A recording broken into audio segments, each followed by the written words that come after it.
வணக்கம் சுமதி சமையல். இன்றைக்கி இட்லி தோசைக்கு பதிலாக ரவையை வச்சு இப்போ ஒரு பன் தோசை செய்ய போகிறோம். அது எப்படி செய்கிறதுன்ட்டு பார்ப்போம். எண்ணெய் ஊற்றிக்கலாம். ஒரு 2-3 ஸ்பூன் எண்ணெய் ஊற்றிக்கங்க. உளுந்தம்பருப்பு 1 ஸ்பூன் போட்டுக்கலாம். கடுகு ஒரு 1/2 ஸ்பூன் போட்டுக்கலாம்.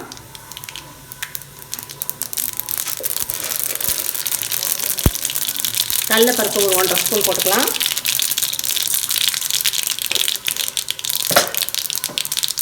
நல்லா பொரியட்டும்.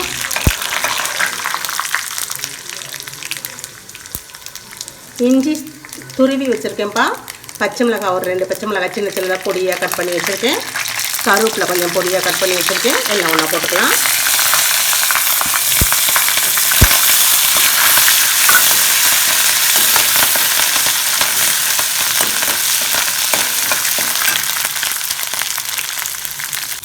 வெங்காயம் ஒரு பெரிய வெங்காயம் கட் பண்ணி வச்சுருக்கேன். ரொம்ப பொடிசாக கட் பண்ணி வச்சுருக்கேன். அதையும் போட்டுக்கலாம்.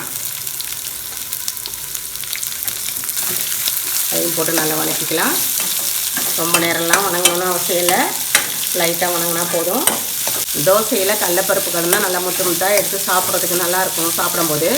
அதனால் நான் போட்டிருக்கேன். உங்களுக்கு இஷ்டம்னா கடலைப்பருப்பு போட்டுக்கோங்க. தேவையில்லைன்னா கடலைப்பருப்பை தவிர்த்துடலாம். பெருங்காயத்தூள் லைட்டாக போட்டுக்கோங்கப்பா.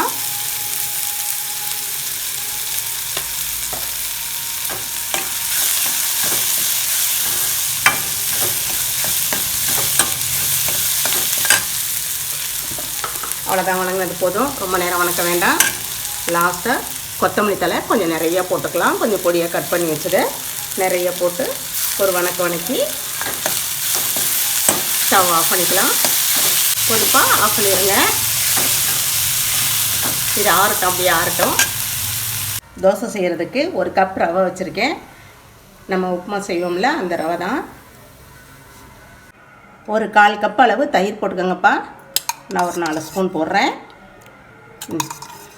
நல்லா கொஞ்சம் புளிச்ச தயிராக இருக்கட்டும். ஒரு 4 ஸ்பூன் போட்டுக்கோங்க. ஒரு 1/2 கப் தண்ணி ஊற்றிக்கலாம். எல்லாம் நல்லா ஒன்றா கலந்துக்கலாம். தயிர் ரவை ஒன்றா கலந்து வச்சுருக்கலாம்ப்பா. அதில் ஒரு 2 ஸ்பூனு அரிசி மாவு போட்டுக்கலாம். பச்சரிசி மாவு நான் வச்சுருக்கேன், போட்டுக்கிறேன். நீங்கள் இடியாப்ப மாவு இருந்தால் அதையும் போட்டுக்கலாம். இதை ஒன்றா போட்டு மிக்ஸி ஜாரில் போட்டு அரைச்சி எடுத்துகிட்டு வந்துடலாம்.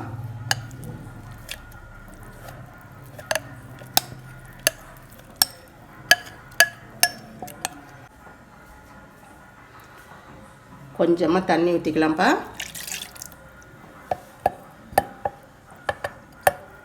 நல்லா நைஸாக அரைச்சிட்டு வந்துடலாம்.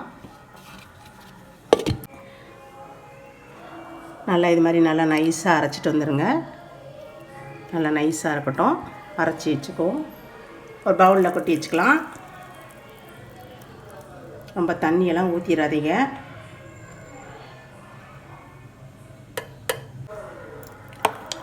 மாவு அரைச்சிட்டு வந்துட்டேன். ரொம்ப நம்ம தோசை மாவு பதத்துக்கு வச்சுக்கோங்க. ரொம்ப தண்ணியாக வச்சிட வேண்டாம். ஆப்ப சோடா இருக்குல்ல, அது கொஞ்சம் ஒரு 1/4 டீஸ்பூன் போட்டுக்கோங்க. கொஞ்சமாக போட்டுக்கோங்க. வேணும்னா போட்டுக்கோங்க, இல்லை வேணான்னா இதை இது பண்ணிடலாம். ஏன்னா கொஞ்சம் நல்லா சாஃப்டாக இருக்காது. அதுக்காக இந்த ஆப்ப சோடா போட்டோம்னா கொஞ்சம் நல்லா இருக்குங்கிறதுனால அதை போட்டிருக்கேன். உங்களுக்கு தேவையில்லை அப்படின்னு சொல்லிட்டா ஆப்ப சோடா வேண்டாம், அது போட வேண்டாம்.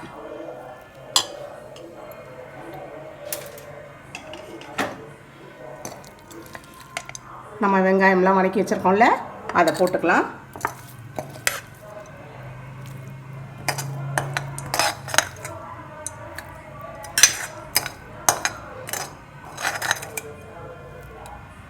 நான் 1/2 ஸ்பூன் உப்பு போடுறேன்.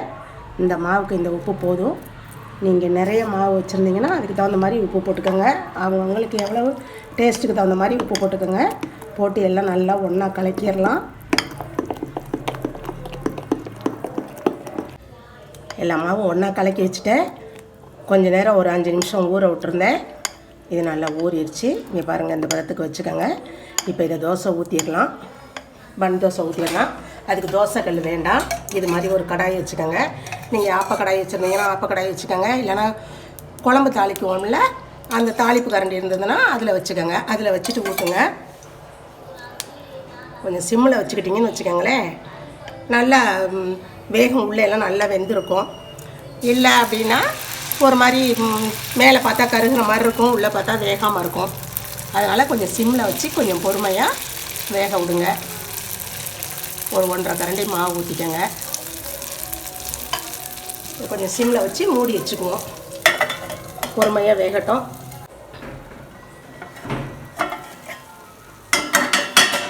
வெந்துருச்சான்னு பார்ப்போம்.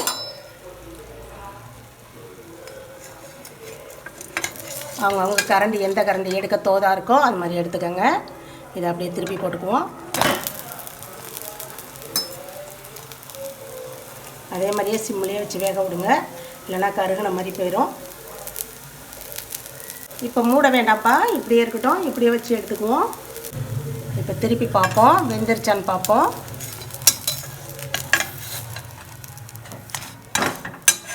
சூப்பராக வெந்திருக்கு பாருங்கள், நல்லா வெந்திருக்கு. ஒன்றும் ஒட்டம் இல்லை, ஒன்றும் இல்லை. பன் தோசை ரெடி ஆயிடுச்சு. பன் தோசை ரெடி ஆயிடுச்சு. இது மாதிரி குட்டியாகவும் நம்ம தாளிக்கல கரண்டியில் இது மாதிரி குட்டியாகவும் ஊற்றிக்கலாம், இது மாதிரி பெருசாகவும் ஊற்றிக்கலாம், தோசை கல்லையும் ஊற்றிக்கலாம். எப்படி வேணாலும் நம்ம இஷ்டம். அது நல்லா குண்டாக வேணும் அப்படின்னா நம்ம அந்த ஆப்பசட்டி இது நம்ம தாளிக்கிற கரண்டி இதுங்களில் ஊற்றினாதான்ப்பா இது மாதிரி குண்டாக வரும். இதுக்கு பேர் தான் பன் தோசை. பாருங்கள், நல்லா சாஃப்டாக சூப்பராக இருக்குது பாருங்கள். ரொம்ப அவசரமாக மாவே இல்லை, இட்லி தோசை மாவு எதுவும் இல்லை, நம்ம அவசரமாக ஒரு ஃப்ரெண்டு வந்துட்டாங்க, வேறு கெஸ்ட்டு வந்துட்டாங்க, நம்ம டிஃபன் தரணும் அப்படின்னு நினச்சோம்னா உடனே இதை டக்குன்னு அள்ளி போட்டு கொஞ்சோண்டு ரவை எடுத்து போட்டு அரிசி மாவு கொஞ்சம் போட்டு வெங்காயத்தை 4 வணக்கி விட்டு போட்டோம்னு வச்சுக்கோங்களேன், சூப்பராக ரெடி ஆகிடும். தேங்காய் சட்னியோ பூண்டு சட்னியோ எது வேணாலும் வச்சு சும்மா சாப்பிட்டாவே நல்ல டேஸ்ட்டு. சாயந்தர நேரத்தில் பிள்ளைங்களுக்கு ஒரு ஸ்நாக்ஸாகவும் கொடுக்கலாம், ரொம்ப நல்லாயிருக்கும். இது மாதிரி நீங்களும் செஞ்சு பாருங்கள், செஞ்சு சாப்பிட்டு பாருங்கள். சாப்பிட்டு பார்த்துட்டு சுமதி சமையலுக்கு லைக் பண்ணுங்கள், ஷேர் பண்ணுங்கள், சப்ஸ்கிரைப் பண்ணுங்கள். தேங்க்யூ.